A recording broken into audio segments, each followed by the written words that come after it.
What do you make of this? What's going on? Violence, rioting, and a state that is both incompetent and also arbitrarily aggressive. You're a former politician.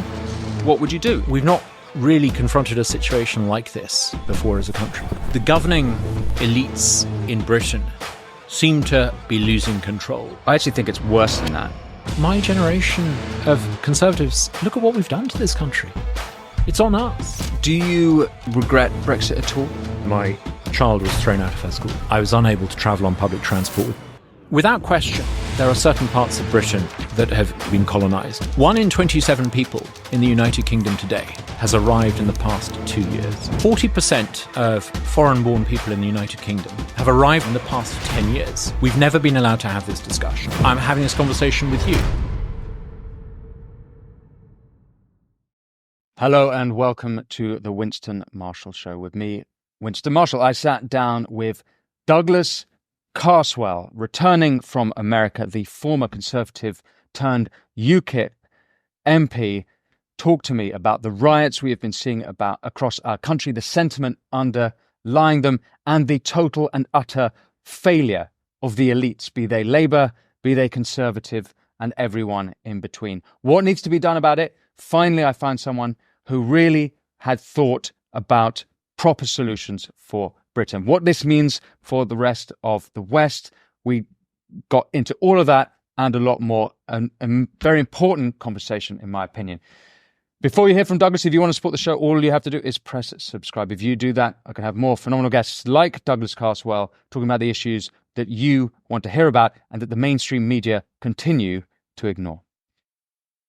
But without further ado, Douglas Carswell. Douglas Carswell, you have returned to Britain from your exile in Mississippi. The country is burning. We've had a month of Sir Keir Starmer, two-tier Keir. I stumbled through that one. And it's actually been horrific. On the weekend, not to say it's all Keir Starmer's fault, but on the weekend we obviously had horrific far-right violence as well as Muslim Defence League violence. Before that, we had riots in Hare Hills from minority groups. We've had violence in Southend, Rochdale. It's been total chaos. You've in a, I think, very interesting position to comment on this, not only from living in America, and maybe there'll be lessons for Americans to learn from all this, but also you sat in the Nigel Farage's constituency in Clacton, so you really have been on the I guess the pulse of these issues, maybe well ahead of the rest of the country. What do you make of this? What's going on?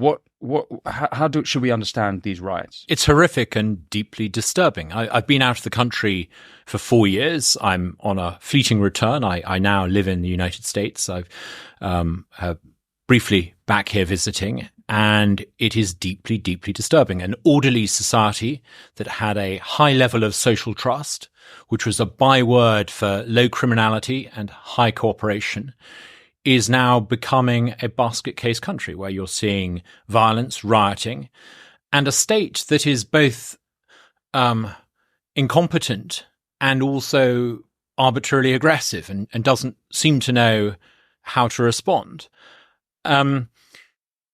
When I was in the House of Commons representing Clacton, and I'm delighted Nigel Farage now represents Clacton, I think I cottoned on to a mood of anti-politics sentiment. Clacton, which is a very working-class blue-collar area, felt very alienated by the political establishment. And I think I, to some extent, tapped into that.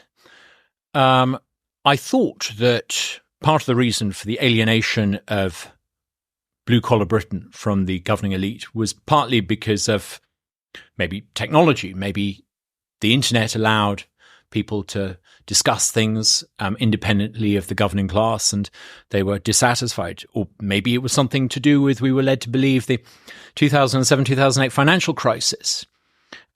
Maybe it had something to do with Brexit and voting to leave the European Union. But I wonder actually if there's a deeper and more profound malaise. The governing elites in Britain seem to be losing control. And they seem to be losing control because they seem to believe in falsehoods, and the population seems to be waking up to the fact that the people at the top don't know what they're doing. It's deeply disturbing. It's very worrying. And I think we need to change the way Britain is governed pretty quickly, or this will spiral out of control. Okay, so what are the falsehoods?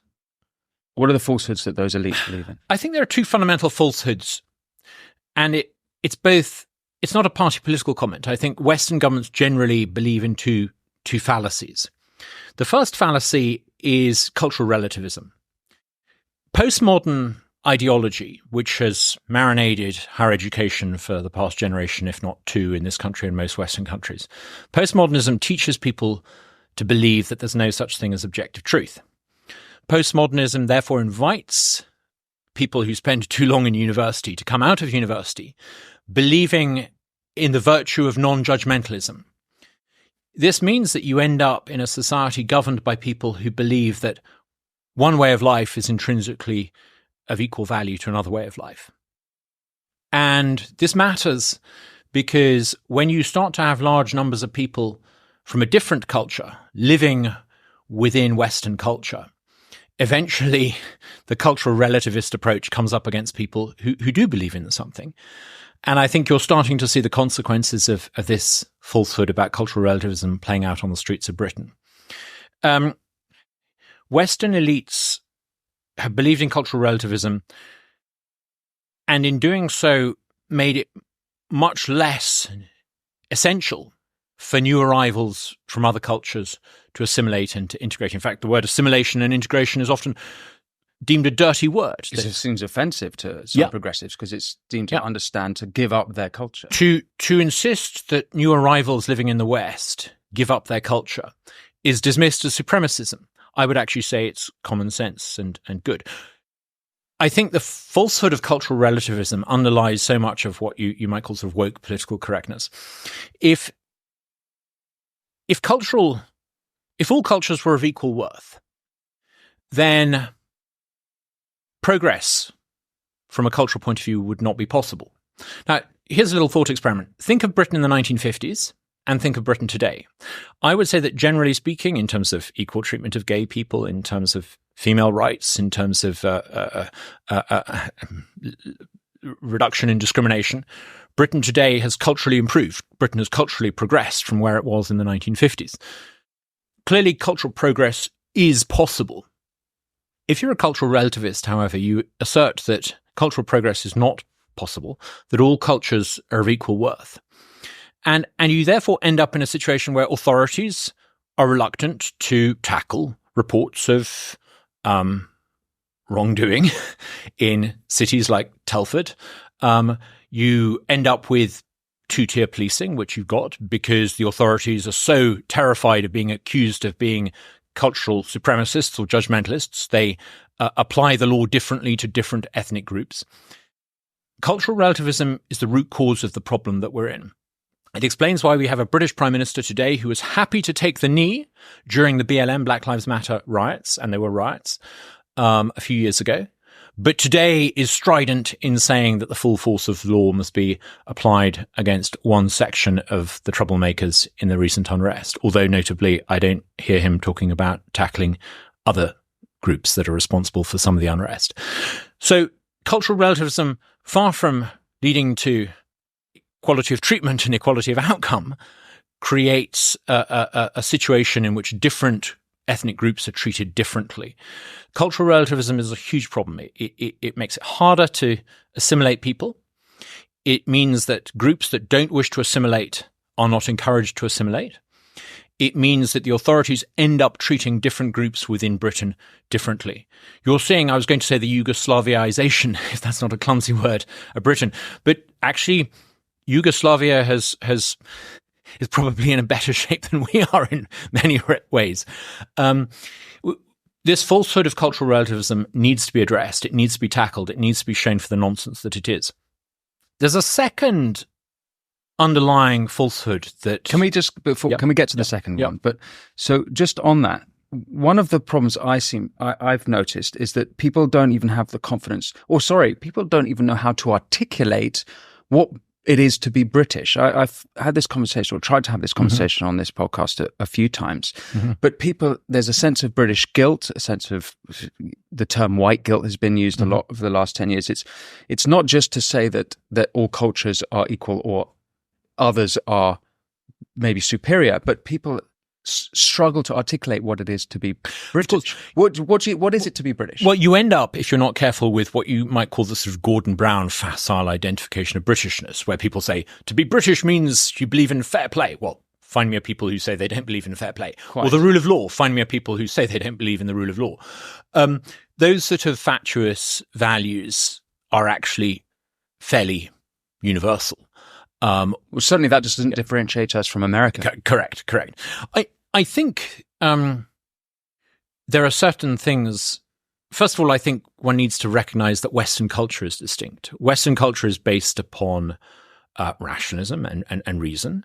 It's based upon ideas that emerged in the Enlightenment about an acceptance that no one has an authority of knowledge. On the streets of Britain today, you see people from one culture who claim an authority of knowledge based upon the teachings of a 6th or 7th century prophet and the interpretation of what that prophet said. Western culture, on the other hand, is very clear, or has been for the past 200 years.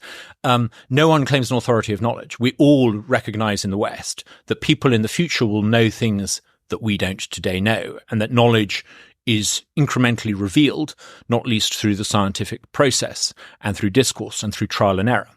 These are not universal values. These are Western values. And it explains why the West has not only been more scientifically and technologically successful, it explains why the West has been far more innovative as a society. And I would say, actually, Western civilization is a better way of life than almost every other way of life that has ever existed. Now, within the branch of Western civilization, there are different twigs, if you like. I'm sure that German and French civilization is somewhat distinct from Anglosphere civilization, but I think there are distinct features about British culture, and it's not just twee pictures of people in bowler hats and the changing of the guards at Buckingham Palace.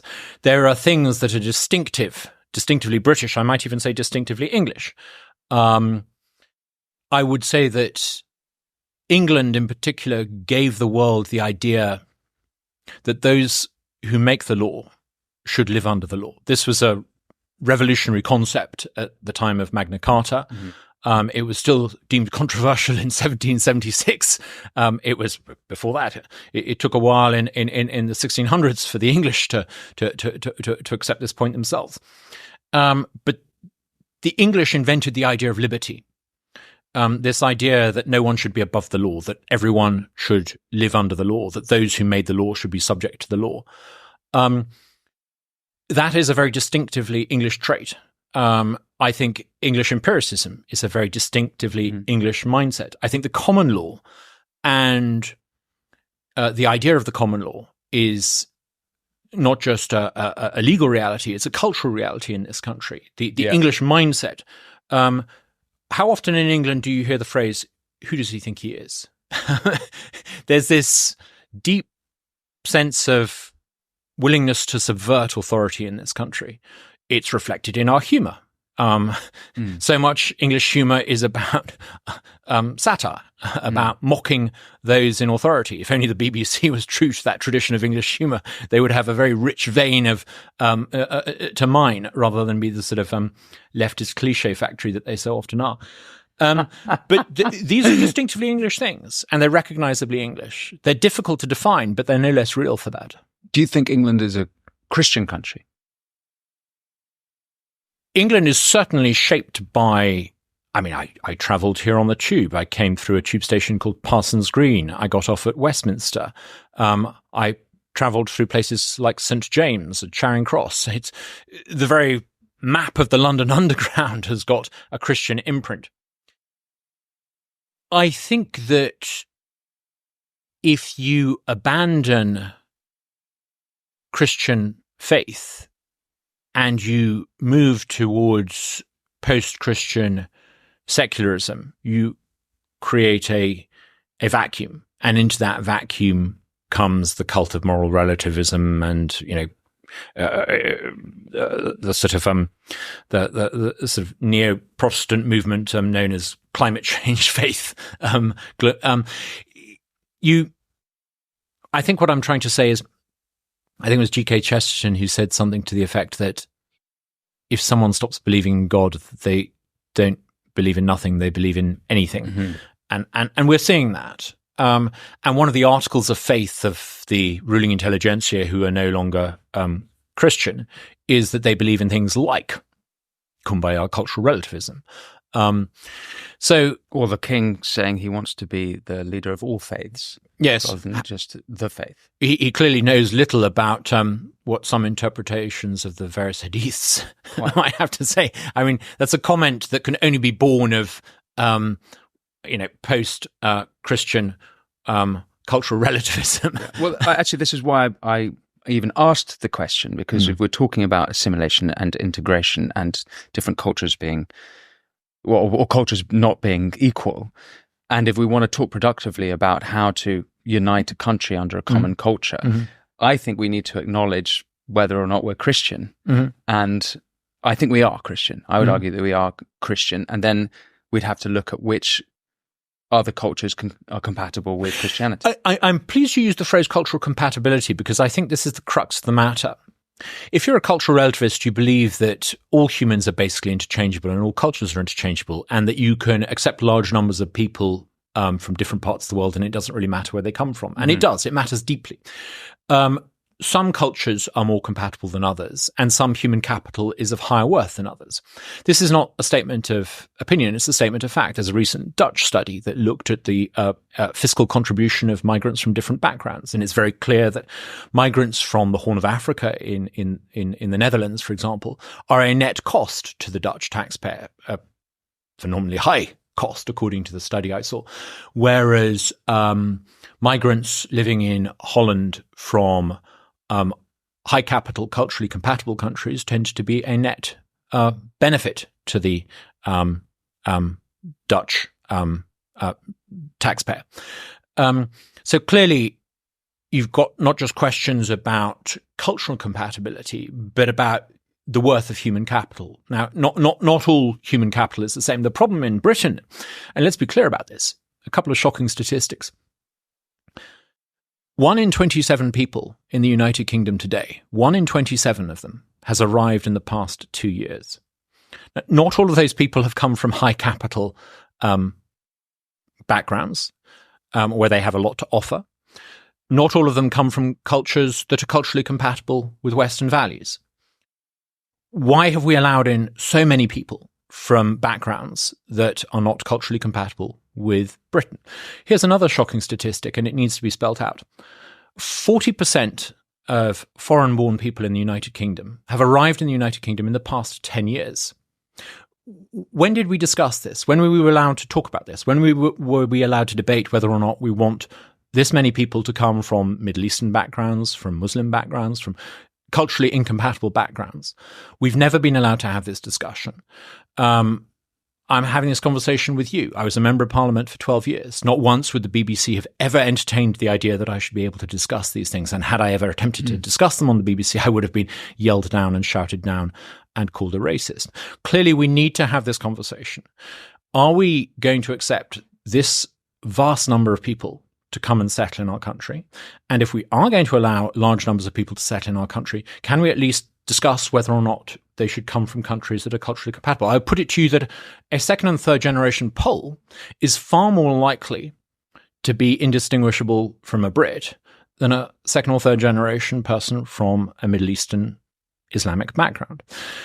It's not just me saying this. There's good data that now shows this. There's a study I was looking at from Denmark, and it showed a shocking statistic. It looked at the number of Danish-born, these are second-generation Danes from different ethnic backgrounds. And it discovered that 70% of Danish-born Q80s have got a criminal record by the age of 30. These are male. 70% of ethnic Q80s born in Denmark have a criminal record by the age of 30. With Ethiopians, it's nearly 70%. With Ugandans, it's well over 60%. Now, that suggests to me that if you have people from certain backgrounds settling in your country, it's not automatic that the second generation is going to assimilate and integrate. In fact, what the Danish study showed is that records of criminality are higher amongst the second generation than the first generation. In a British context, we need to ask, are the second and third and fourth generation Pakistani migrants living in towns like Blackburn more or less integrated than the first generation? I'd put it to you that they're probably less integrated. So can we now have a conversation about cultural compatibility? We need to recognize that there are millions of people around the world who want to come to this country. Why, for goodness sake, are we not able to choose people from culturally compatible backgrounds with high skills that we want? What have we allowed to happen? What has the government done? We have in the UK a very large number of people who've settled in the UK. They're a net drain on the public purse. They're culturally incompatible. And we've not been allowed to have a conversation about this in a measured and calm way. I actually think it's worse than that, because I think that we voted on this in 2015, in 2016, in 2017, in 2019. Yeah. And the British people every time voted to decrease mass migration, migration. So we did have we didn't have the conversation in the media classes. You can't have it around here in Westminster. The people have made it abundantly clear what they want. And we've been constantly told that migration is good for you. Migration can be good for you. I'm a migrant to the United States myself. But migration done legally, and when it is through a process that looks rationally at what skills it is that a person brings. Instead, what we've had is a refusal to discuss that there are downsides, economic downsides to migration. I mean, I put it to you that something like 47% of occupants of social housing in London are foreign-born. 47%. Are we really sure that we want to create a situation where a huge chunk of social housing, government housing in this country, in our capital city, is housing people who are foreign-born? When did we have a discussion about this? When did we have a conversation about this? So we need to discuss not just the economic downsides to mass migration, of which there are plenty, how to have a migration system that attracts high capital value people, and cultural compatibility. I would put it to you that perhaps migrants from Hong Kong may have a higher net value to this country, both culturally and economically, than migrants from other parts of the world. So why can't we prioritize migrants from certain parts of the world over and above others? We need to have this conversation. I actually know the Hong Kong issue quite well, because I did a bunch of work on helping assimilate Hong Kongers to Britain. And it's a bit of a fallacy to think that they were economically a benefit, because actually we ended up attracting a lot of young Hong Kongers before they had developed a career. However, what is true is that to be a Hong Konger is to wear a British hat as well as a Chinese hat, and you have this new Hong Konger hat. About something like half of the Hong Kongers that came, and there are about 150,000, were Christian. And even though they never had democracy in Hong Kong, they were coming here because they believe in democracy, because they wanted democracy. So there's so many aspects of being Hong Konger that sits so nicely with being British. And also, of course, Hong Kong was never a country before the British. British created Hong Kong in the 1840s. So anyway, it's an interesting pipeline of, and it has gone well. It's only been a few years, but the Hong Konger assimilation is going well in the UK. Do you think that another problem is the speed? You've alluded that the speed of immigration, people coming to this country.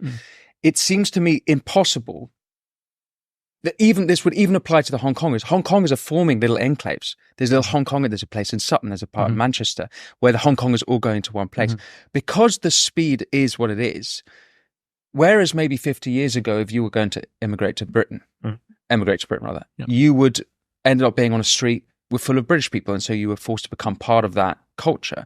Now, there are parts of the country, we saw this with Hare Hills, only this last month. We saw this with Rochdale. They're not even necessarily speaking English. And if you didn't speak English, why would you go to an English place? You'd find the easier place. So I sort of understand why they'd go there. With 4 out of 10 foreign-born people settling in Britain in the past 10 years, this is bound to happen. I mean, if you look at where the civil unrest has been, and let's be clear, people who destroy private property and riot should go to jail. That ought to be so obvious it doesn't need saying, but perhaps it does need saying. Your motives are not important. If you behave like that, you should go to jail. However, the distribution of the unrest, I think, reflects the fact that you are seeing such a large influx. Previously, are you talking now about the patriot unrest? That I use the term patriot because there's sort of various different movements going on all at once. There's a lot of link between them all, but there's different groups. So there's a kind of indigenous British patriot movement. Are you referring to that, or are you referring to the Muslim Defence League, or are you referring to what I'm referring to the ethnically British thugs in places like Liverpool who are attacking the police and that unrest. And I think Hull and Aldershot. I suspect that the reason why we're seeing this is because there's such a large influx of people and they are being distributed in more provincial towns. Previously, migrants would have headed to London or Birmingham. We're seeing so many migrants coming in and being housed, asylum seekers being housed in so many different parts of the country, that communities that previously didn't see the consequences of mass immigration have now started to see it.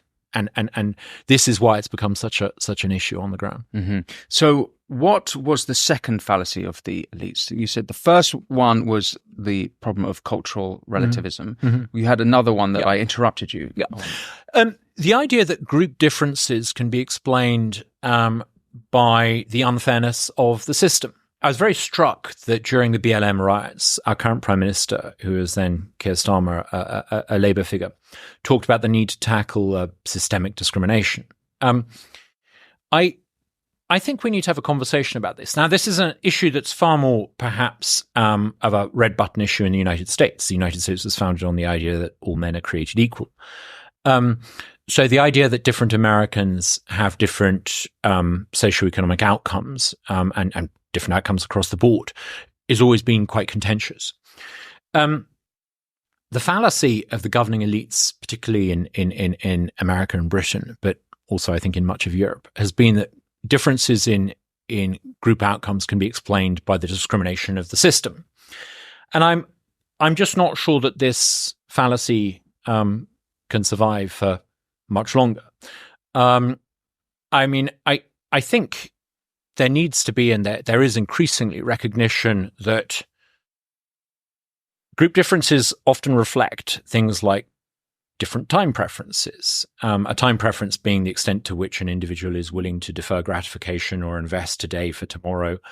There are differences in terms of conscientiousness. There are differences in terms of propensity to violence, and these are not. These are some of the factors that need to be addressed. If you want to ensure that you have a more equal society, you need to ask questions as to why you get different time preferences distributed unequally in society, why you have different levels of conscientiousness within society. The idea that somehow, the biases of the criminal justice system explain unequal incarceration rates, it's just not credible anymore. I think that, just to push back on that, in Britain, what we're seeing after the riots now is that all left-wing media is using this as total evidence to show that Britain is in fact racist. Look at how, of course, the far right are on the rise. So this is evidence to them, and I'm even hearing that they've been telling us this for years. It's kind of a mirror image of what we're hearing from the right, where people are saying all of this stuff. We've been warning you about this for years. If you don't, but I think this is significant because I think this is the moment where the left has overreached itself. And actually, if you really want to have a conversation about unequal outcomes, let's have a conversation about unequal outcomes. But I would put it to you that recent arrivals from certain backgrounds are far more successful because they have productive time preferences, conscientiousness, different behavioral traits. Now, you might argue that those are cultural. There might be all sorts of reasons as to why those are different. But if it was systemic discrimination that explained these differences, why do you get such disparity between different outcomes amongst recent arrivals? We need to have this conversation, though, because unless conservatives address this, the left will keep on throwing this at us and saying that the state needs a bigger role. It needs to intervene. It needs to discriminate when it comes to university admissions. It needs to discriminate when it comes to social housing. It needs to discriminate and treat different communities in Britain unfairly and unequally. one group in Britain who has some of the worst possible outcomes in terms of academic achievement are working class white boys. Perhaps what we need to do is have a conversation about why it is that working class white boys aren't achieving. And I would put it to you that it's probably not systemic discrimination. It may be because they don't have conscientiousness. Well, no, some people now will say it is. The kind of right-wing reaction to identitarian progressivism has been that actually there's racism against white working class kids. And I think that's one element of the riots, is that there's a sense that... And then we're in this terrible danger, Winston, of elections in this country becoming not debates about how to discuss and determine public policy, but ethnic headcounts. We're very close to that now. So I would say that actually, if we want to avoid that, let's attack this fallacy that unequal outcomes are explained by discrimination, because then it becomes my group is discriminated by your group, or your government is discriminating against my group. This is a side point. We are already there. We had 4 independent MPs elected to Parliament on the sectarian ticket because they were Muslim. So if you want to talk about ethnicity as in ethnos, a culture, we're already there in Britain. It's we're seeing the signs of that, and it's deeply, deeply, deeply worrying. And it's, dare I say, extremely alien. We're talking about British culture, extremely alien to British culture. With the exception of Northern Ireland, you've not really had sectarianism in mainland British politics, probably going back 200 years. I was reading recently some history about the English Civil War, and there was definitely a sort of sectarian element back then. But in modern British history, you can't really find it. It's retrograde. It's anti-Enlightenment. It's regressive. We should do anything we can to avoid politics becoming sectarian headcounts. One of the ways in which politics in this country is being pushed into becoming a sectarian headcount is the insistence by the ruling elite that unequal outcomes are due to the systemic discrimination of the state. We need to tackle that. That is simply not the case. Once you accept that unequal outcomes, if you accept the fallacy that unequal outcomes are caused by the system, it becomes the job of the state to then tilt the scales, and it becomes an unending question about how much higher taxes and regulation should be so that this group or that group is favored or disadvantaged. Stop there. The reason why some sections of society are incarcerated in greater numbers is, I would put it to you, because of a greater propensity to violence or less productive time preferences. The reason I would put it to you that perhaps recent arrivals from Korea in Malden have been more socioeconomically and academically successful reflects upon the time preferences and the conscientiousness of people within that community. It is not the discrimination of the system. Mercifully, Britain today is still a pretty level playing field, despite the best intentions of people to sort of tilt the scales in favor of one group or another. But if we go down this route of believing that unequal outcomes are caused by systemic discrimination, politics then descends into a very, very messy business of who controls the levers of state power to favor this group or that group. We can already see how some local councils are run in this country, where one sectarian group has taken control of a council and is said to be using it in favor of sectarian interests. Heaven forbid that Westminster and the central government should ever become like that. We've touched on Islam a little bit, hinted it, but what's clear about the riots from this past weekend, at time of recording, is that, well, taking Southport for example, even though it turned out that the killer was not Muslim and there was false information going online that it was a recent Syrian migrant. Rwandan migrant. And it turns out that he's a Rwandan. So there was false information, but it turns out he was Rwandan. And Rwanda's 2% Muslims, almost certainly not Muslim. But very soon after, there were riots at the mosque in Southport. And it seems like divisions have come up along patriot versus Muslim groups. It seems like, we've had different groups coming to this country, and actually have here some of the some of the later census data, just to illustrate this, we're a population of 59.6 million people, 273,000 Buddhists, 271,000 Jewish population, 3.9, maybe 4 million Muslims, 500,000 Sikhs. But it seems like the tension is actually between the British Muslims and other groups. And you alluded to Telford and the grooming gangs are in this conversation. You alluded to the Hadith. Why do you think that these sectarian lines are drawing up between? It's not really. It's kind of seems like the Islam or Muslim population. Part of it is numbers. In 2001, there were 1.5 million Muslims living in Britain. Today, there are nearly 4 million Muslims living in Britain. That is an increase in 20 years from 1.5 to 4 million. That is part of it. I would suggest, and let me put this delicately, that not every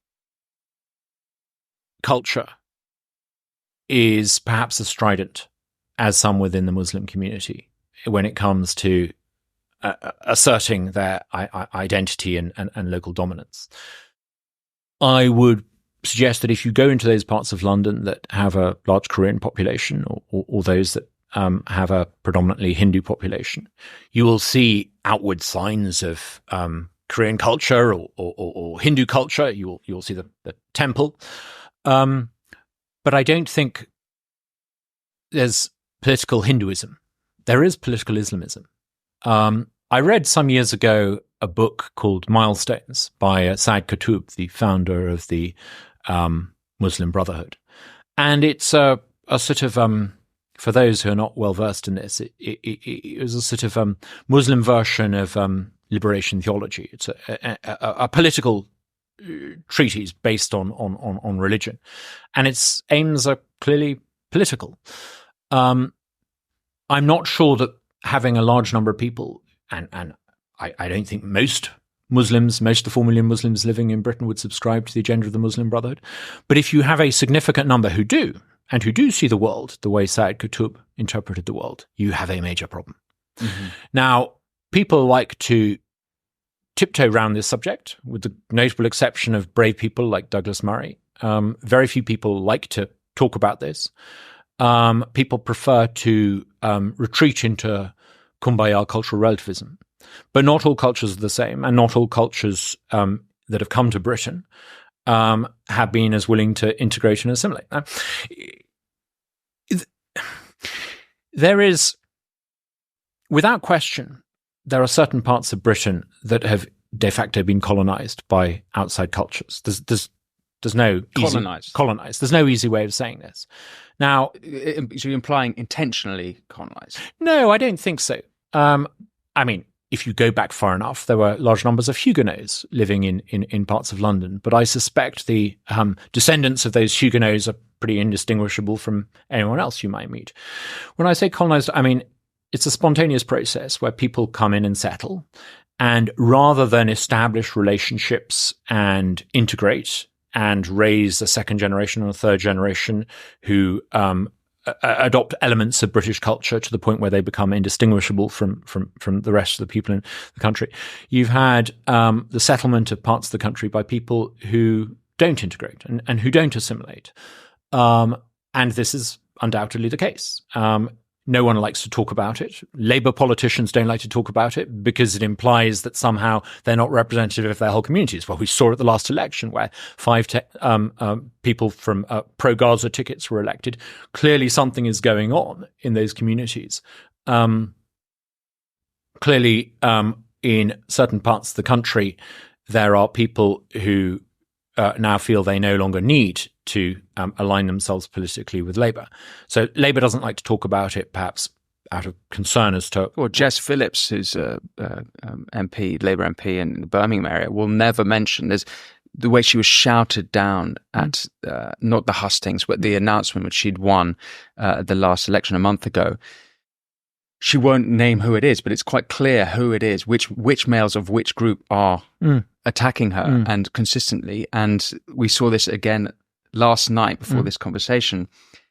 We saw Muslim gangs in the Birmingham area with Palestine flags, not British flags, which is another thing I want to get to, but Jess Phillips will come out and she won't criticize which group it's coming from. It's not just Phillips, it's the whole media class. The BBC as well, they won't say which group it is if it's Muslim groups, which is peculiar. If we want to talk about assimilation and integration and how large numbers of people from a culture that won't assimilate are now living in many towns in Britain, we need to, if we want to do that in a calm and measured and pacific way, which I think we should, we need to at least have politicians with the honesty and the integrity to talk about this. I mean, the fact that I use the word colonize will be taken by some people as evidence of my thorough moral disreputability. Okay, what word would they rather use? Unassimilated settlement? We need to talk about it, and we need to be able to talk about it, and we need to be able to talk about it without being shouted down. The fact that I would not be allowed to articulate the views that I've just articulated on the BBC, I think tells you the problem. The fact that if I was having this conversation with a Labour, or indeed I'm afraid to say a Conservative MP, I would probably be shouted down and told I was morally disreputable. This is a big part of the problem. When you get large numbers of people settling in Britain who refuse to integrate and refuse to assimilate, you need to be able to talk about it, because if you don't talk about it, if you pretend it's not going on, if you ignore it, you ultimately open the door to people who are not going to sit quietly in podcasts in Westminster and talk about it dispassionately. They're going to talk about it in a fiery way, and this is part of the problem. We're starting to see that. So for goodness sake, it's time for the people that run this country to recognize that, having large numbers of people from Muslim backgrounds living in this country and raising second and third generations who refuse to integrate and refuse to assimilate and demand Sharia law is setting us on for a collision course. We have 85 Sharia courts in the country, at least. You cannot pretend that this is not going on. If a significant number of people want Sharia law in Britain and you're not even willing to discuss that you've got a problem, you're merely magnifying that problem.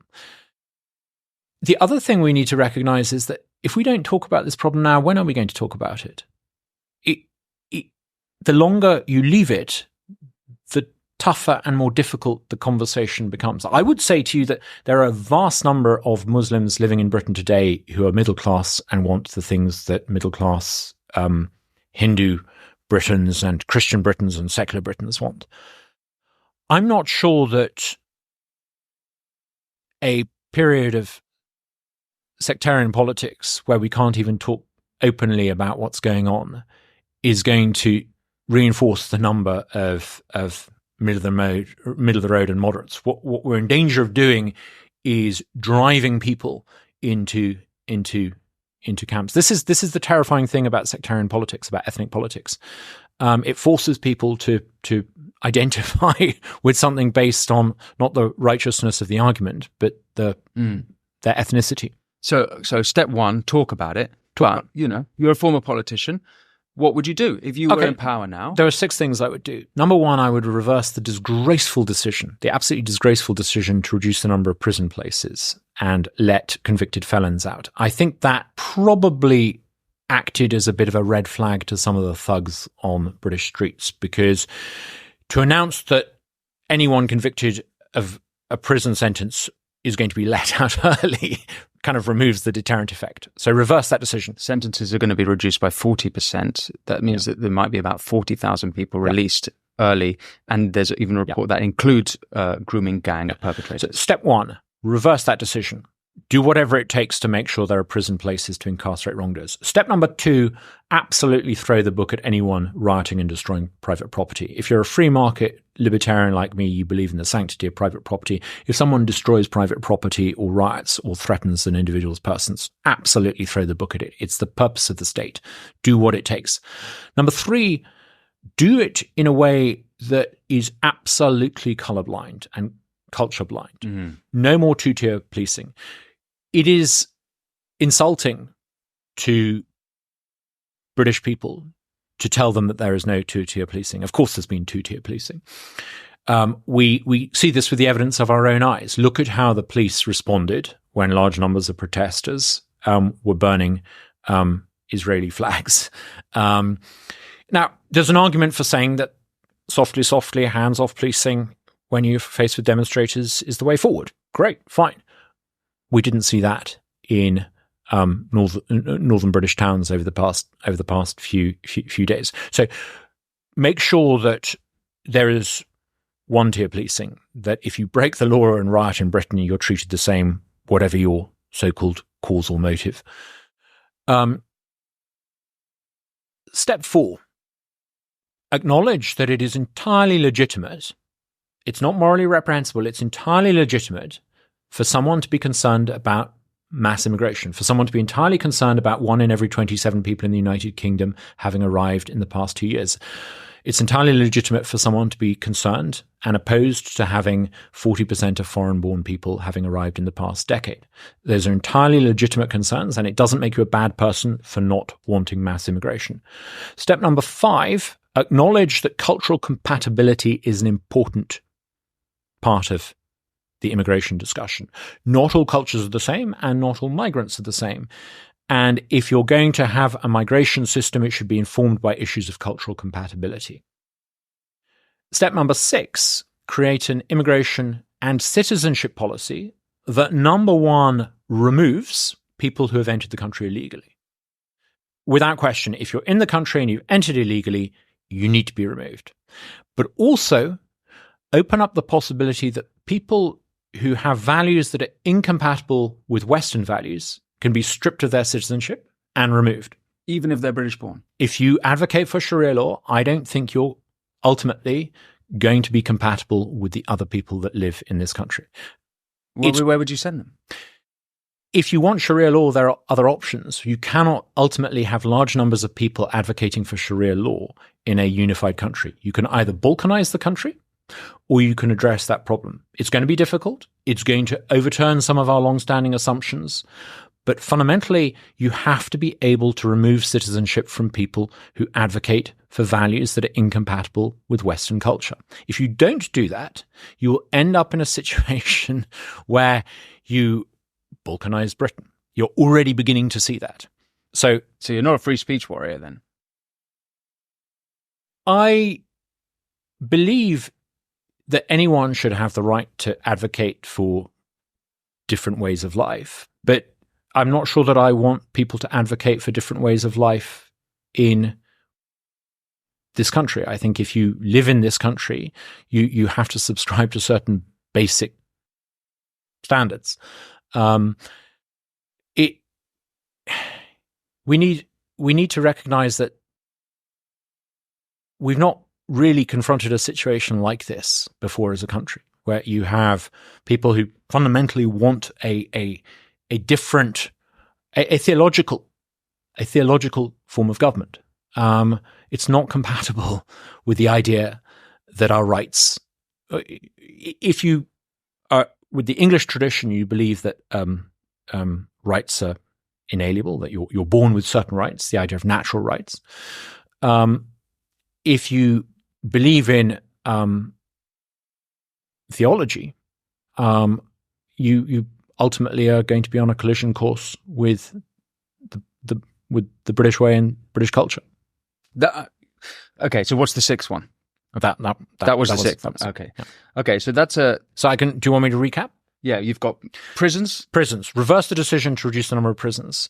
Incarcerate people who riot and damage property. Acknowledge that it is entirely legitimate for people to be concerned about mass immigration. Acknowledge that cultural compatibility is important. Colorblind. Yeah. Colorblind. Make sure there's no two-tier policing, and have an immigration policy that is prepared to remove people who are in the country illegally, and in some cases strip citizenship of people who advocate for things that are incompatible with British values. what would your, forgive me if this kind of treads back to early in this conversation, but let's say that came into place. What would you then say to all of those who are living in Britain what is the common culture that everyone is invited to be a part of? So to the 4 million Muslims, when you say, yes, you are British, what is it for the Sikhs and Jews and Catholics and Protestants? What is it that we are? What is our common culture that we can all get behind that forms a nation, that forms this nation? Unlike the United States, we don't have the Constitution.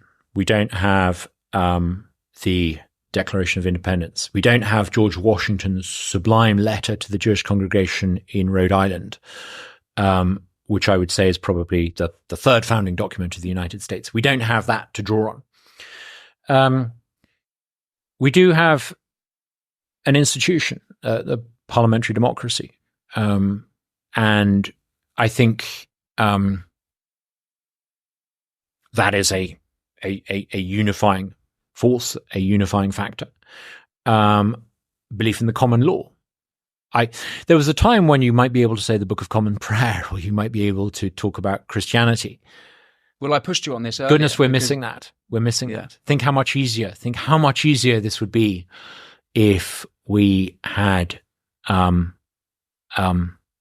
if we weren't so secular. Secularism has impoverished the country. I think the Book of Common Prayer was probably part of the glue that bound this nation. And as the glue has been slowly washed away by the tide of secularism, we're weaker. Yeah. We're weaker as a result. We had a common God. Interestingly, when I hear people say we're a Christian country, I think, okay, go to church on Sunday. Give it a go. Give it a go. What if they are? What do you mean? Go to church? I go to church on Sunday. Yeah, but when you hear people talk about Britain being a Christian, I've heard some of the protesters saying Britain's a Christian country, and I think to myself, okay, so do you go to church on Sunday? Why, if you think Britain's a Christian country, make sure you go to church on Sunday. Give it a go. Give it a go. Oh, so you're actually implying that we've lost our faith as a country. Yeah, and that's do you think that how significant is that to the? I live in the southern United States, and I can't help noticing that people are happier. I mean, when I arrived in Britain a few days ago on my fleeting visit, you live in Mississippi, the poorest state in America, which is now richer than Britain in per capita GDP terms. You're joking. I'm not. The Mississippi, the poorest state in America, overtook the United Kingdom in per capita GDP terms in 2003. Now, I know the think tank that I work for. Why they're so happy now? Actually, weirdly, it's the opposite of that. I think people in the southern United States, despite being richer than the British, are so happy precisely because they're less materialistic, they're less materially obsessed. The culture there is church attendance is very, very high. People don't say, do you go to church? They say, where do you go to church? Churches compete with each other. They're full. They have multiple services. I don't think it's a complete coincidence that society, and it's not just that, Friday night football games are absolutely full. Everyone comes and watches, whether you play football or not. Everyone plays a part. There's this great sense of community involvement. There's this great sense of being part of a club. It might be a tennis club. It might be the football club. It might be the school Patriot Pack. Everyone is part of a social fabric that I think has worn away here. And I think I certainly noticed this as a Brit living in Mississippi. People in Mississippi tend to be, I think, happier. Children tend to be happier. They're much better behaved. I notice young children far less prone to tantrums. Teenagers tend to look you in the eye and be much more balanced and happier. Young girls, and I'm the father of a daughter, tend to be uncomplicatedly feminine. Boys tend to be uncomplicatedly masculine. I don't think they've had this idea that masculinity is toxic beaten into them, or that somehow being feminine should be a source of embarrassment. They're less neurotic. In Britain, everyone greets you with some anxiety, some concern. This time, it's the riots. on previous occasions when I visited Britain, it's concern about Ukraine or whatever the neurosis of the day happened to be. They're much more well-rounded there. And I think perhaps because they have a belief system that doesn't put the media and their Twitter feed at the center of the universe. I arrived in Mississippi at the height of the COVID lockdowns. And it was an extraordinary shift to go from a neurotic society where people policed themselves down to the last inch as to where they should stand from one another.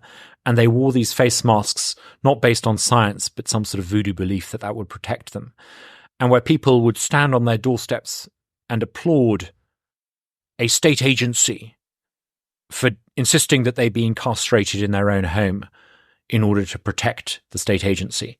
I went from that society to a society where people were much calmer, more rational, and had faith in God. And I thought, who are the rational ones? Wow. I was struck, we met, I think, last year, and the story of your leaving Britain, well, even on paper, you have this, a politician who actually speaks his mind and is prepared to take tremendous risk for his beliefs and principles. For people listening don't know, the way you left the Conservative Party to become a UKIP parliamentarian before the Brexit campaign, was that 2014, around then? August 2014, almost 10 years to the day. So not only that, you stood a by-election again. You didn't just move party, but you actually moved party and then let the people decide whether to keep you. And then you've constantly been calling out elite classes. There's a famous speech of yours when you join UKIP, calling out the elite classes, be they Labour or Tory, they're all the same. You've called out the Conservative Party for not caring about the people. And an amazing video of you, I think it must be the first PMQs after Brexit, where you are booed in Parliament. You stand alone, booed by everyone. Yeah. And so here's a politician that actually seems to have principles and is prepared to take risk for those principles. You deliver Brexit, and then you disappear. Why did you go? I went into politics because I wanted to get Britain out of the European Union. That was my overarching view. I read a book, Rise and Fall of Great Powers by Paul Kennedy, and he introduced me to the idea that the reason for European success over 400 years was the idea that it lacked any central unifying political authority. In Hayekian terms, it allowed for what Hayek would call evolutionary rationalism rather than constructive rationalism. In other words, trial and error. Everyone's familiar with the idea that the United States has 50 different states and it's a laboratory. Different states can try different approaches, and this is why America is such a success story. Europe used to be like that. Europe used to be a mosaic of different entities trying different approaches to different things, and this is why Europe dominated 400 years of human history. It's why the Industrial Revolution happened in Europe and not China. It's why Europe ended up dominating the globe culturally, economically, technologically, and in all sorts of ways. The European Union is the death knell of Europe because it subverts that tradition of and creates a central political authority. It creates a sort of Ming class of, in China, you famously had the Ming elite who stifled innovation and reduced a country with very smart people and a lot of cultural innovation to being a cultural backwater. You're seeing the emergence of a Mandarin Ming class in Europe, the European Commission in Brussels, and they're successfully destroying Europe. It's why, in the course of my lifetime, Europe has gone from being about 40% of global GDP to about 15% of global GDP. It's why Europe is basically a sort of giant version of Venice, a museum which foreign language students will visit to marvel at past glories. But Europe has failed to produce any significant innovation in the past 30 years. So this explains why you co-founded the Vote Leave campaign and why you campaigned for this drove my Euroscepticism. So I met Dan Hannan, and he said the way to do this is to join the Conservative Party, push them in the direction of wanting a referendum, get the referendum. And this is way before most people saw this. Get the referendum and win the referendum. And literally that's what I did. I didn't particularly like being a politician. I didn't like having the letters MP after my name. I rather hated all the attention associated with me switching parties and forcing Cameron to concede the referendum. And why did you hate that attention? Isn't that part and parcel of politics? Yeah, but I don't like that. I'm quite a private person, and I'm at peace when I'm with a small group of friends doing private things. I hate being in the limelight. Which you may say is slightly odd for someone on a podcast, but I felt I had something to say this time. Also odd for someone with a decade and a half in Westminster. Yeah, and so you chose public life. I felt I had no alternative. Having won the vote, I ended up in America. Now I don't want to sound negative. I went to America for pull reasons. I was drawn to America for positive reasons, not least I was offered this amazing job at a think tank in Mississippi. Mississippi is a state that has historically been poor, but is making a whole bunch of free market reforms. It's cutting taxes. It's deregulating its labor market. And it's growing phenomenally fast as a result. It's becoming part of the Southern success story. Mississippi is maybe 20 years behind North Carolina and Georgia in terms of growth, but like Ireland from the 1960s and 70s on, it is catching up very, very rapidly. You had the Celtic tiger, I think they called it in Ireland. Mississippi, I'm not quite sure what metaphor you would use, but Mississippi, like the Celtic tiger, is catching up very rapidly with the states around it that are growing up, Tennessee, Texas, Florida, Alabama. So I can see why that's exciting, but you deliver Brexit, and then it just seemed like from the outside, looking at Parliament, there was no one actually to implement it. And there was, I know power struggles and no real politicians with the confidence and balls to step up. And I'll be honest, Winston, I feel terrible because I had assumed as I sat on the Brexit bus with Gove and Boris that, as the only UKIP MP in the House of Commons, that those guys would have it covered, and that if we won the referendum, but bear in mind, we created Vote Leave. When I say we, I mean Dan Hannan, Matt Elliott and myself set up Vote Leave. We then hired Dominic Cummings, and the campaign that we set up was victorious.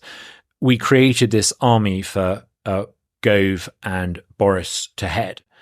I had assumed that they would have had some conversation as to what to do next. Clearly they hadn't. From the moment that we won, they were clueless. Literally the morning of the victory, neither of them were around in the office.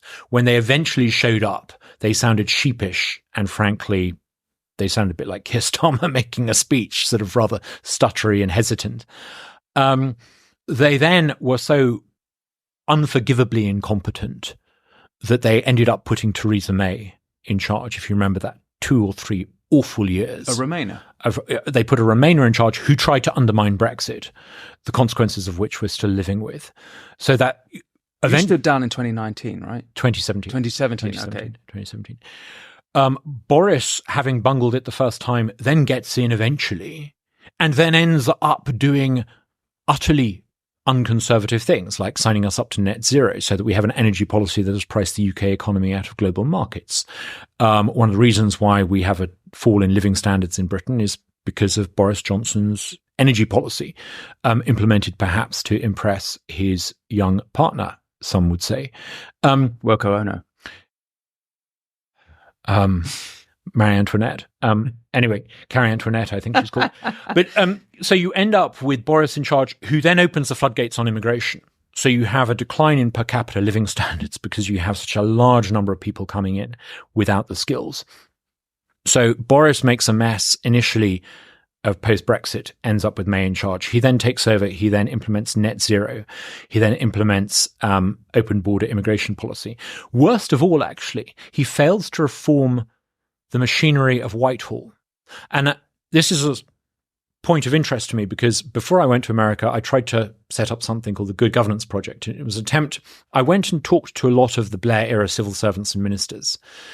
And I was curious how Blair, with a large majority, had been so frustrated about the inability of the civil service to implement his agenda. Now, his agenda wasn't my agenda, but it's good to learn from your enemies. It seems to me that a lot of the problems with the British state and the British state's dysfunction aren't the political colours of the minister. It's the failure of Whitehall to do basic project management and implement things like border control. So I wanted to find out a little bit. And I did a project that looked at how you could rewire the machinery of Whitehall post-Brexit, how you could take a dysfunctional British state and make it competent again.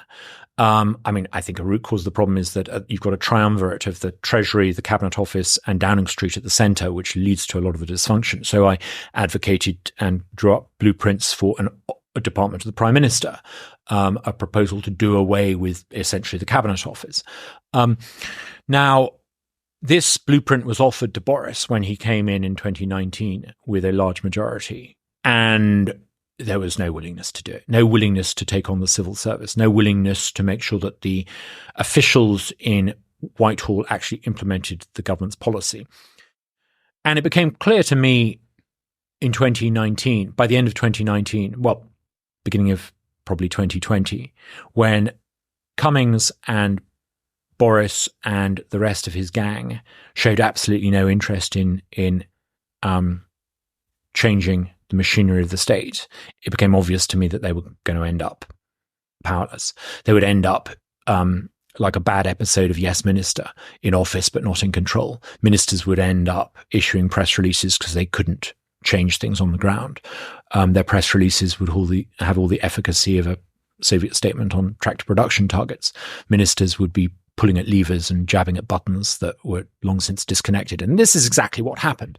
So you end up with ministers saying they're going to repatriate people to Rwanda. Nothing happens. They're going to control the boats coming across the channel. Nothing happens. They're going to control crime. Nothing happens.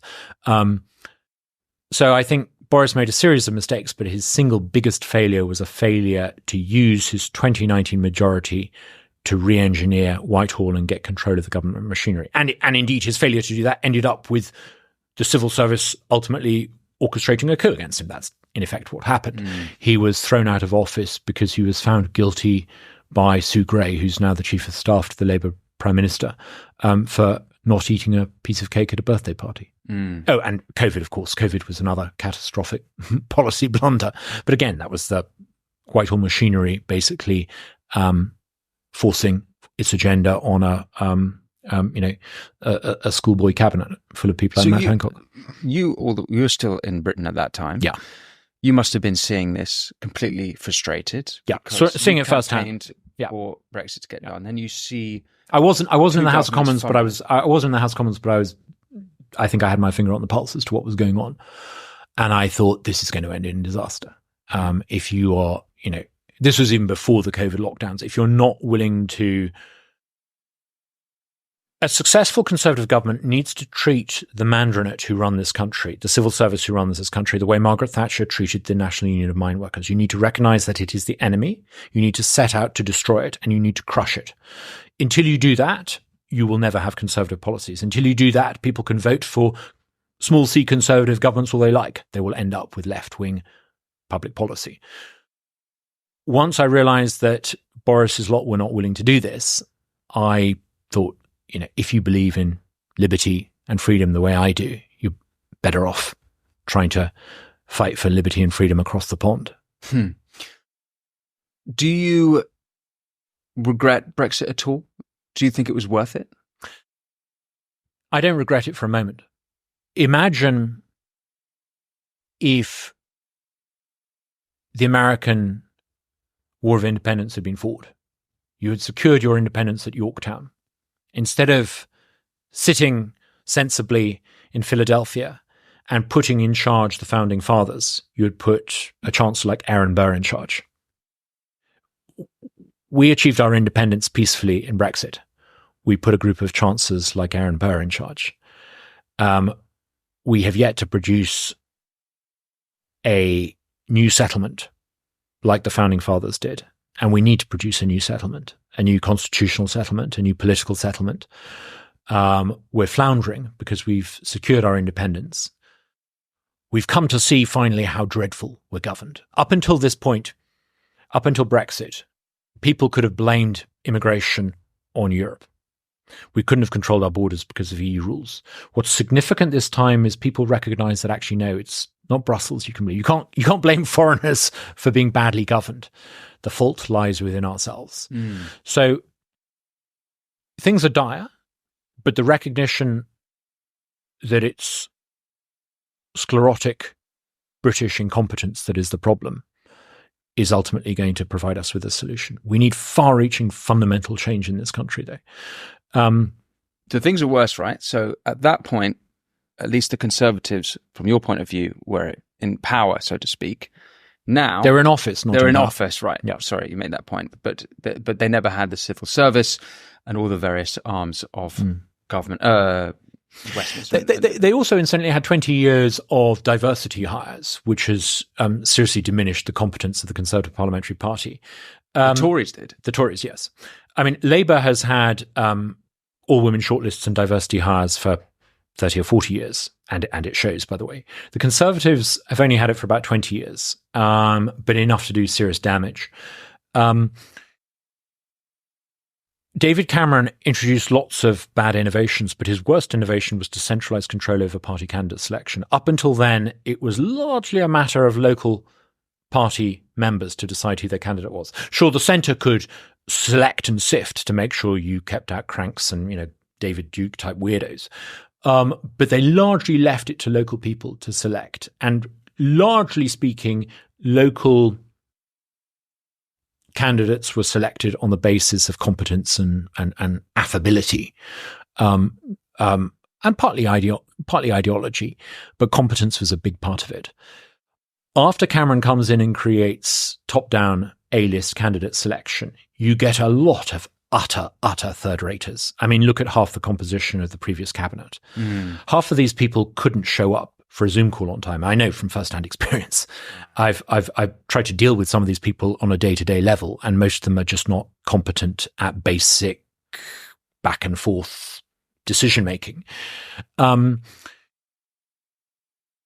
would say that one of the interesting things about Rishi Sunak is that at no point did he ever contest, or was he ever required to contest a competitive election. He was parachuted into a safe Tory seat, Richmond. He was elevated effortlessly through the junior ministerial ranks, effortlessly put into the cabinet. And for the first time in his life, he faced a competitive election when he was the Prime Minister of the United Kingdom, defending a rather indefensible record. And the fact, stop and think, how is it you've got a political system that allows someone like him to get to that position without facing a serious competitive election? And you're suggesting that Rishi was a DEI hire? No, I'm not. But he was an A-lister. He was parachuted in. He didn't come up through the ranks. I mean, the fact that Rishi Sunak's big policy idea was a return to compulsory national service, if he had had to fight a marginal seat 20 years ago, I doubt he would have thought that was a good idea. If he had had to fight a seat where he had had to be aware of what it was that how he was perceived, I think he might have been a little bit more streetwise as a politician.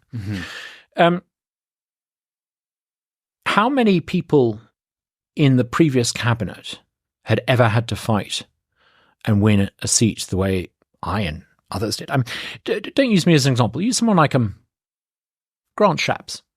Grant Shapps had to fight and win Welwyn Hatfield, a highly marginal seat, and he fought it and won it very narrowly multiple times. I would say that made Grant Shapps an extremely savvy and astute politician. His communication is very good. He's very measured, very nuanced. I often used to think, why are there so few people like Grant Shapps in the cabinet? And why are there so many people who clearly have never had to fight and hold a marginal swing seat? That's the problem I'm alluding to. So Tories they were obliterated under Rishi a month ago. Can they be saved? They can be, yes, theoretically. I think they've made a tactical mistake in delaying the election of leader. Established opinion is that it's wise for them to go long, that we need a protracted discussion. All that's done is hand the initiative to Nigel Farage, who is now de facto the leader of the opposition. Plus, Parliament is not a platform. the internet is. So Nigel is extremely good at getting his message out there using social media. So the comparative advantage that they have. Is that what you mean by him being de facto leader of the opposition? Yeah. Okay. There's no other leader really challenging Starmer. There's no other, and traditionally, if you were the largest party, the second largest party in Parliament, you would have a comparative advantage by being the official opposition, which would give you literally a dispatch box to speak from and all the rest of it. That comparative advantage is largely gone because Farage now knows how to use the internet so well. So, who is there from the Conservatives to do what Farage is doing and provide a critique of what is going on? No one. So I think that is a big mistake. Assuming that the Conservatives have got a leader in place by the autumn, and assuming it is someone who is half competent, Tugendhat maybe, Jenrick maybe. Do you back any of these people? Who would you like to see? I don't have a dog in the fight. I mean, but who would you like to see? Who would it take for you to vote for them? Ideologically, I think Jenrick probably is closer to where I am, but I think the primary prerequisite is competence. You need a leader that fixes the candidate selection system first and foremost. Mm-hmm. You need to, if the Conservative Party wants to be the party of the shires, you need to allow the shires to actually choose its candidates. Mm.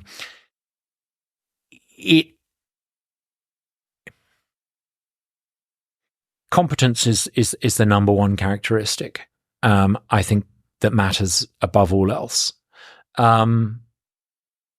And I see all sorts of possibilities for the Conservatives to choose candidates that are chronically incompetent. So what about Farage then? And Reform? They've had remarkable success.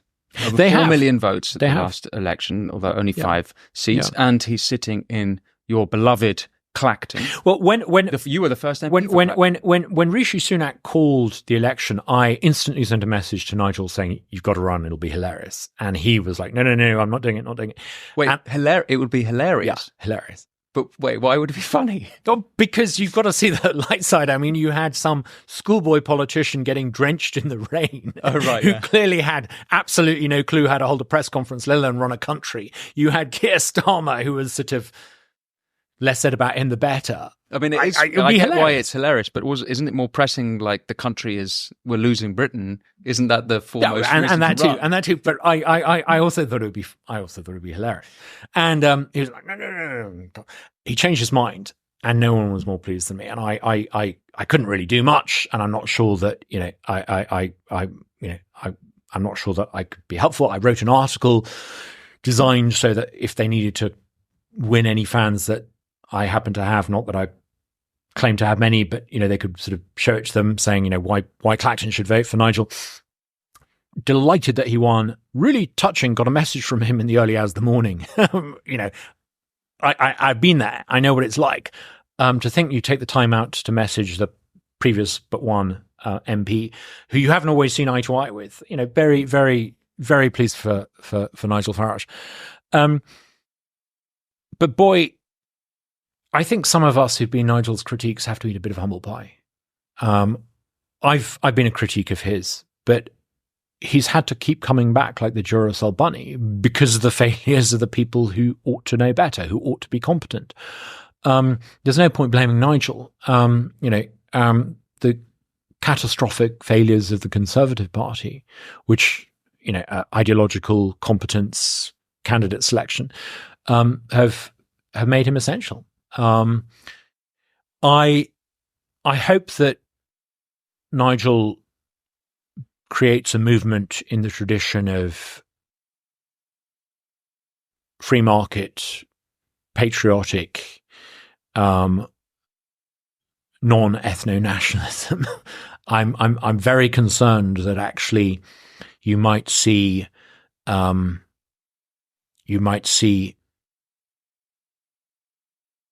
sectarianism begetting sectarianism. But I think Nigel is actually, people call him racist.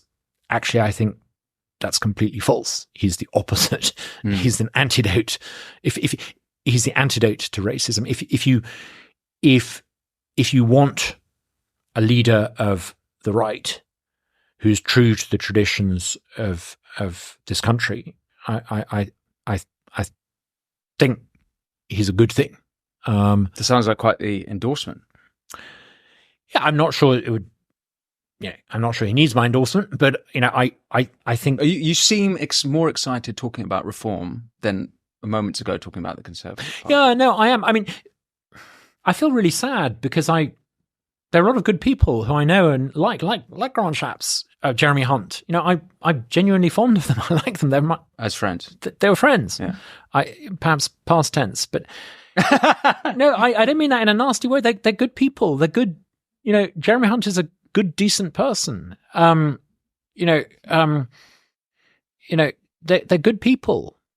And Winston, what makes me so sad is that my generation of Conservatives, and I say small c, look at what we've done to this country.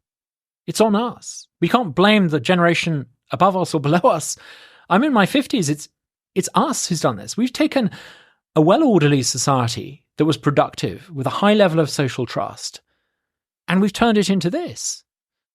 And for those of us who chose a career in public life, it's desperately, desperately sad. And it requires a bit of humility.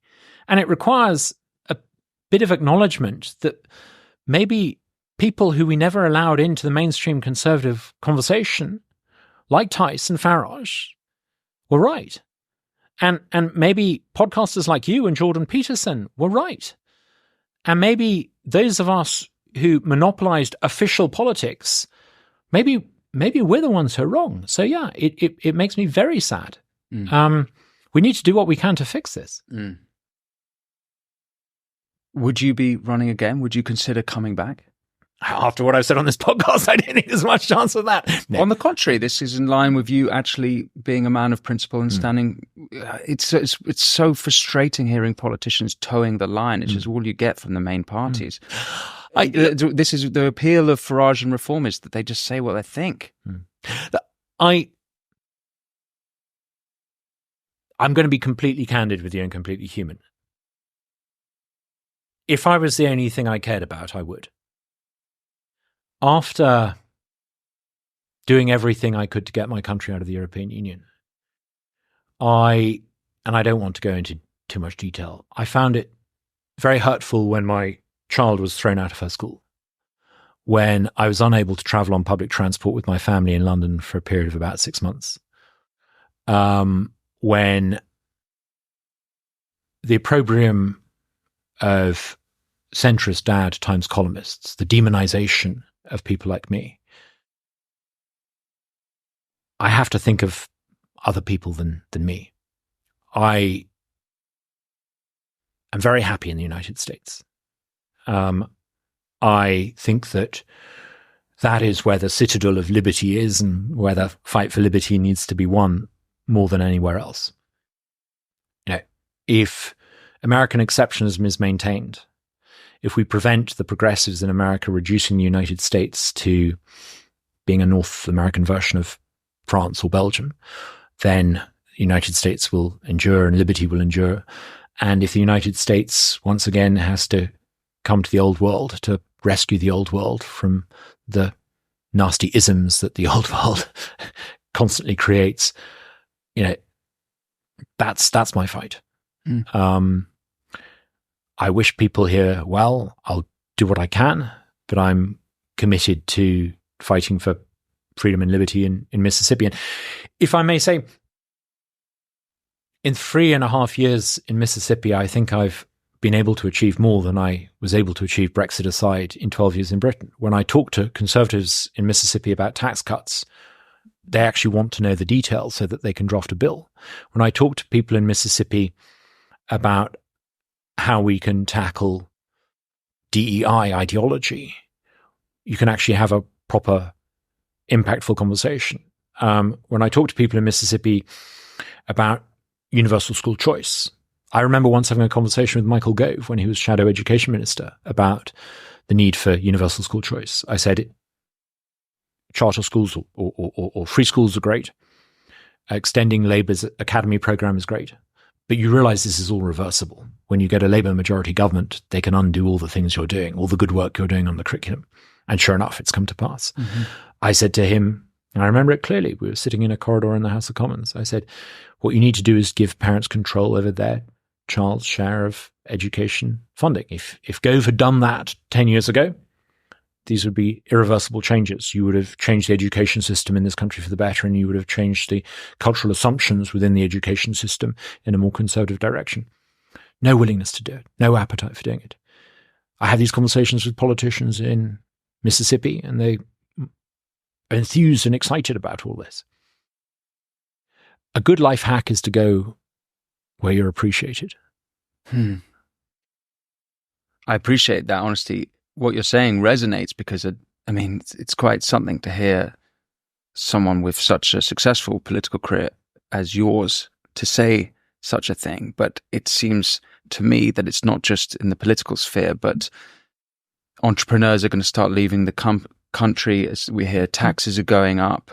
The possibilities to get things done. Yes, America is very alluring because it's especially being a Brit. Particularly the southern United States. Where there's real freedom. Yeah, and the southern United States is something extraordinary is happening there. It is becoming Texas is unbelievable. What's happening in Texas? It is the place where human innovation is now happening, and the pace of improvement and innovation in the southern United States is accelerating. It's like being in Sacramento in the 1950s or being in the Dutch Republic in the 1600s. I genuinely have one way I see this playing out, and might sound ludicrous, this is like the fall of Rome, and Rome is now moving to Constantinople, and it's somewhere in the southern states. That might be, we laugh at it, but it's not necessarily out of the question. But what's concerning to me is if principled, whatever people think of your politics, they couldn't deny you're principled.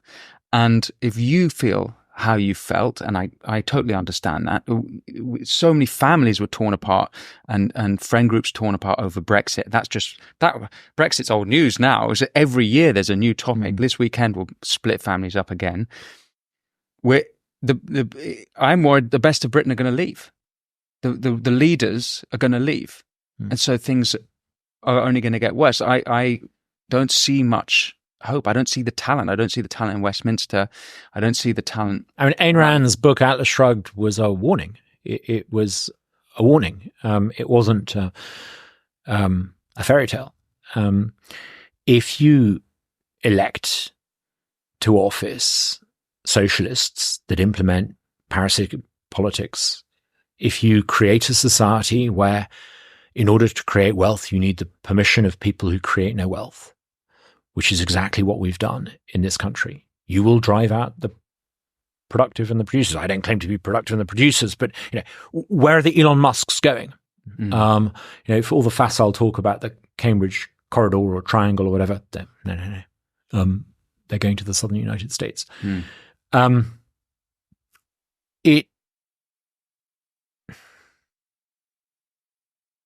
It's not hopeless. And the reason why it's not hopeless is because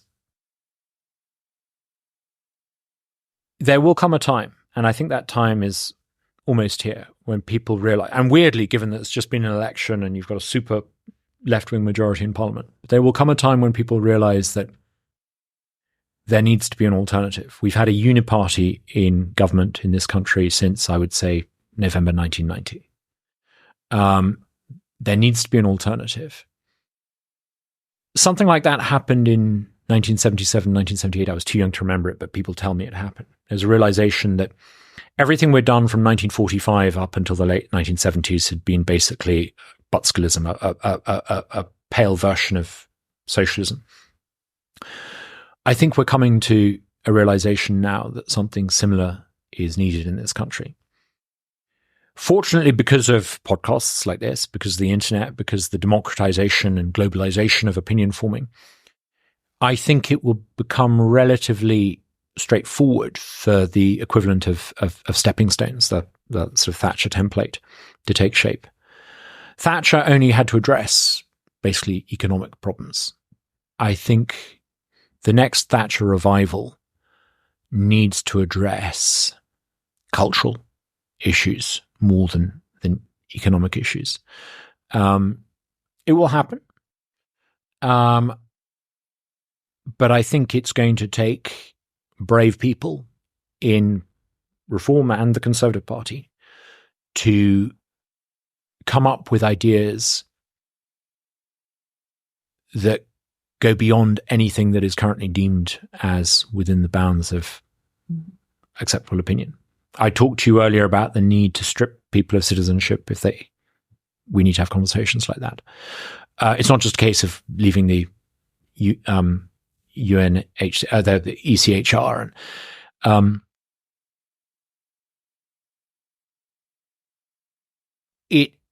It's going to take a fundamental rethink of what are the expectations that a country should have upon the people who live within the country, what citizenship means. Britain's not going to be alone in this. I think Britain's ahead of the curve. There will be people in America, and America, incidentally, is paying close attention to what's happening. I've been very struck by how many commentators in America have been watching what's happening in the UK. Europe is clearly paying attention to what's going on in Britain. Britain, I think, is ahead of the curve in recognizing some of these problems, talking about them, discussing them. Others are going to have similar conversations. On that note, Douglas Carswell, wonderful talking to you. Is there anything you feel like we should address before leaving that we didn't cover? Because we covered a lot there, but is there any details that you'd like us to just... I don't want the listener to finish with pessimism. There's much to be pessimistic about. But imagine what it must have been like to be in this country in 1978. We couldn't have even had this broadcast because the lights wouldn't have been working. I mean, the technology wouldn't have been around, sure, but the lights wouldn't have been working. Imagine what it would have been like in this country in 1939 or 1950. The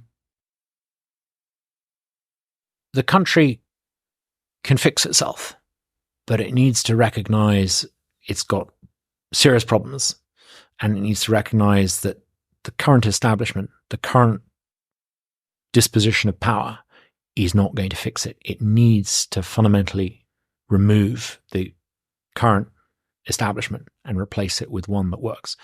Japan had the Meiji Restoration. Revolution. I wouldn't use that term because given what's happened in some of the streets now, anything that even poetically alludes to violence should be avoided. Well, what you're saying is quite different to what's happening in the streets, because what's happening in the streets looks more like civil unrest, dare I say civil war. But one of the things is, it seems to me, is that the animosity between groups is misguided when it should be animosity against failed elites who have betrayed the British people. We have one route we can go down is what you might call the Venetian option, and it's not attractive. A very, very successful country that was a great cultural and trade center and innovation center for many centuries. It was taken over, power shifted from a essentially democratic system to the so-called Council of Ten. They're like think of the Britain's National Security Council taking charge, which some would say they are increasingly doing. Power in the hands of quangos, official policy being decided by small groups of unelected officials in Whitehall and then rubber stamped by cabinet and parliament. If Britain continues down that Venetian route, the system becomes ossified. If the Council of Ten effectively runs the republic, it becomes a self-serving oligarchy. It can't change. It eventually ends up being snuffed out. Or it can go the way of the Japanese under the Meiji Restoration. It realizes that it's on a fundamentally wrong direction, that power inside the country is distributed in a way that is just not good for the country, that the country needs to catch up with what's going on. The world has changed. It needs to change too. And the Meiji Restoration wasn't a restoration. It was a revolution. It was a transformation of the country. I think Britain will go the Japanese Meiji Restoration route. And there have been other examples of this. I mean, the Dutch Republic famously had a shift in power. The American colonies famously had a shift in power. I would say actually the precursor of the Industrial Revolution was the Glorious Revolution of the 1680s. We need a new 1680s type movement, a fundamental transformation in the distribution of power. You can no longer have unelected judges. Felt like we almost had that in 2016. It did. But we left the parasitic elite in place. You still have judges that no one elected, that don't share the values of Britain, that despise the values of working class Britain, overturning the ability of our elected governments to control our borders. Who elected these judges? Why are they still in office? Who appoints the people to the Judicial Appointments Commission? You need to remove that kind of judiciary and change it. You need to remove a public broadcaster that takes money from people like you and me and the Clacton taxpayer to produce leftist propaganda. You need to take power and authority away from civil servants who are wedded to the Keynesian assumptions that the job of the government is to stimulate demand. You need to take power away from central bankers who believe that their job is to borrow against our grandchildren's future so that we can prop up the economy today. You know, we have an economic model today where we have high tax and high regulation to offset the drag effect of that on the economy. We have ever greater fiscal stimulus. The kind of experts that decide that are leading this country to ruin. You need a Meiji restoration against those people. I thought after Brexit we were going to see that. In my speech at Clacton Town Hall after I won the special election, I talked about government of the people, for the people, by the people, and the central bankers and the civil servants and the quangocrats who need to be overthrown. We didn't do it. And that's the problem. We need to finish the job. On that note, Douglas Carswell, thank you so much for speaking with me. Thank you. Thank you for watching The Winston Marshall Show with me, Winston Marshall. If you want to support the show, remember, all you have to do is press subscribe. If you do that, I can have more phenomenal guests like Douglas Carswell discussing the issues the mainstream media won't talk about and that you want to hear about. I'll see you next time.